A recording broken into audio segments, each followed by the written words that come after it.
This is Wretched Radio with Todd Friel. Don't judge me. Just do not judge me. This is Wretched Radio. If you happen to be watching via electronic TV, video, I guess would be the words that the kids use these days, and you happen to see a dog on my lap, yes, I know I have a dog on my lap. I think he's experiencing dementia, and I'm not kidding. He's over 13, and he's just starting to, like, drift. Like he's like an untethered balloon, and he's just kind of wandering around. And so he's currently sitting on my lap because he seems confused and not aware of what pretty much anything is. So don't judge me. Did I mention this is a Wretched Radio? Prepare to hear something that's going to do your cold Christian conservative heart some good. About a week ago, Governor Matt Bevin from Kentucky, I believe he was at CPAC. He was cornered in a hallway interview, and he was asked about the shootings that happened at Parkside in Florida. And he went into a bit of a monologue about we've got much bigger problems than just gun issues. We've got societal issues. And he really spent a lot of his time focusing on video games. Well, now he was doing a conference in Kentucky. This really has nothing to do with it, but you just need to understand what you're about to see or hear. He was doing a conference on fostering and adoption in the state of Kentucky, how they can get a handle on this. And a woman got up to ask him a question about his comments that he made at CPAC. Hi, my name is Evan Davies, and I'm just an independent consultant. I'm not affiliated with any organization. I really admire the work that you're doing to help foster children, and you've said a number of times that, you know, the children's lives is most important. We had a murder a little while ago where 17 people, including many kids, were murdered in their schools. And how do you reconcile the children's lives are most important with the comments you've made to the media about it's naive and premature to talk about gun control, and that it's culture and not guns that is causing these horrible things? Setting it up on a tee, a very calm Governor Bevin, who my understanding is has some sort of an association with Southern Seminary in Louisville, Kentucky. He responded, I'm just going to let this go for the next 6 minutes because there's nothing I could possibly add to him. And sit, frankly, enjoy while I sit here with my dog with dementia. I'll tell you exactly how I reconcile that. First of all, a month ago in Kentucky, we had a very similar situation. Made a very concerted effort to make sure that we removed the media circus from the healing process. So within 24 to 48 hours, you're probably not even aware, most people aren't, that I had a 15-year-old come into a school in Kentucky last month and shoot 16 children. I had no idea. At point-blank range, 2 of whom died. A set of twins were both shot and taken to a level 1 trauma center. They lived. This is very real to me. I've sat with these families. You also probably are not aware of the fact that I buried my oldest child. Died under different circumstances, but went to school and didn't come home. She was 17 years old. Car accident. I know exactly, not exactly, it's not possible to know exactly what another person's going through, but I know exactly what it feels like to bury your oldest child. I know what the impact is on a family. I don't come at this with a sense of sympathy, but empathy. The point that I've made that's been largely misconstrued, I'll reaffirm with you and tell you exactly why it comes from, where it comes from. This idea, just as solving this issue is able to be solved with a single law or rule or change, is naive and delusional. And so we shouldn't allow ourselves to entertain naive and delusional thoughts. It is part of a broader construct, just as this issue is. And the point that I made, that I'll reiterate, is that if we think that a part of what we are seeing is not a cultural problem, we're kidding ourselves. Amen. And the point that I've made is this. What has shifted in the last 10, 20, 30, 40, 50 years?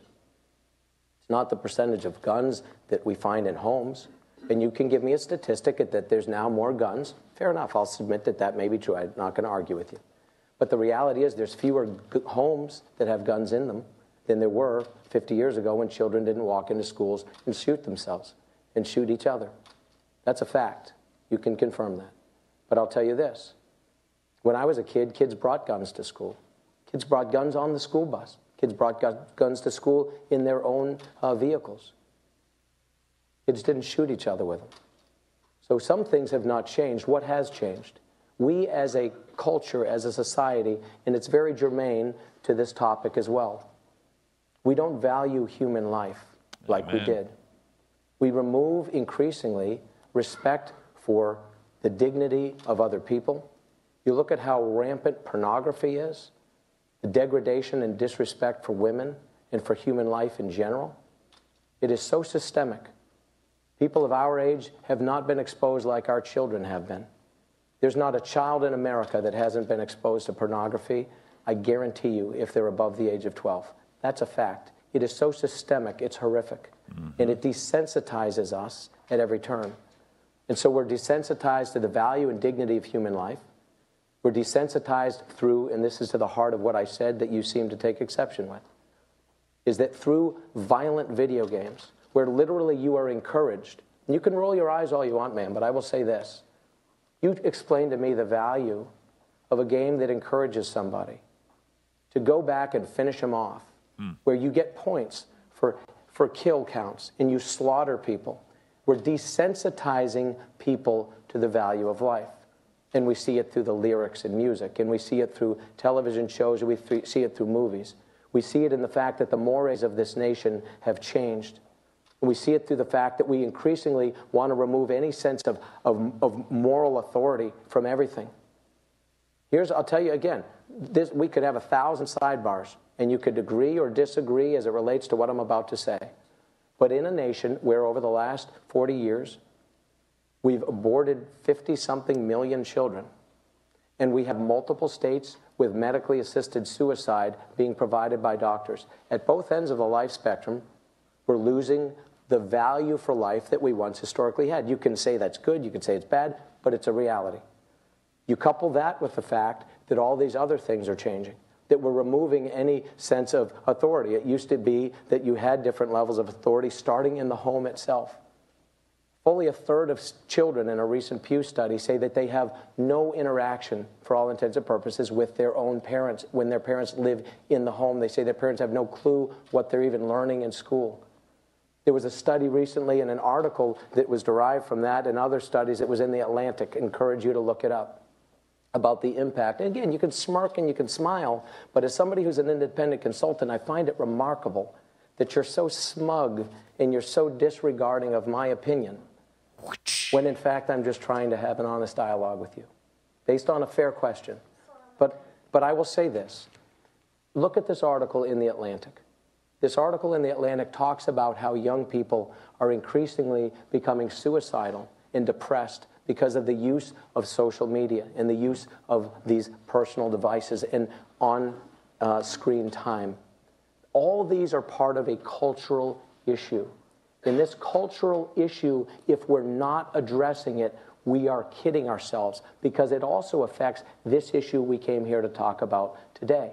Adoption. Which is why these homes are broken, why so many children are finding themselves in government care, which is not the best solution. The government should not be raising our children, period. It just shouldn't. The fact of the matter is we need people in the position like I am. And I had this same conversation less than an hour ago with the President of the United States. And I said to him, he should, I should. This whole room was full of cabinet secretaries and governors of other states. Those of us that are in a position of influence and the ability to say something, shame on us if we don't step up and call people to a higher authority. And there will always be those, including many in the media, whoever the messenger is, they're going to find the imperfection in that messenger.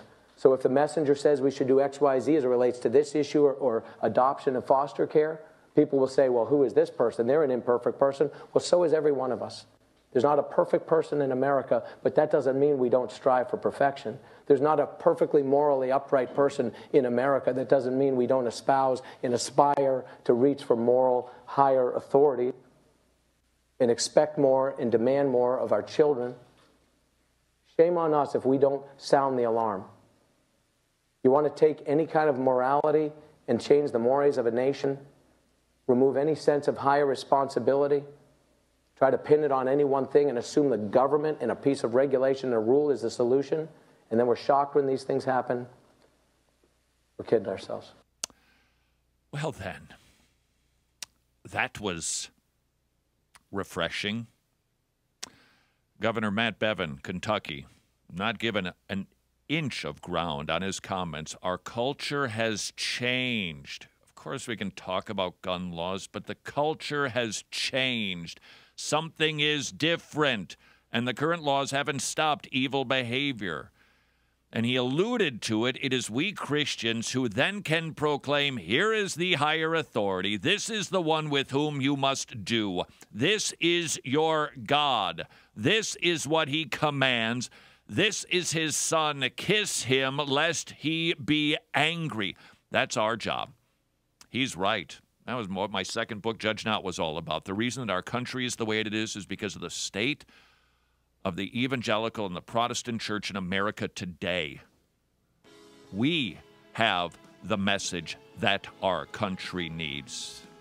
And we better start proclaiming it whilst we still can. This is Wretched Radio.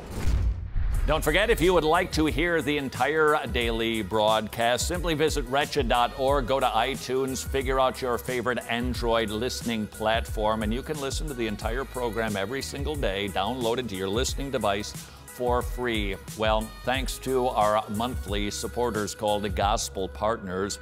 If you'd like to partner with us, we'd be very, very grateful. Simply visit wretched.org.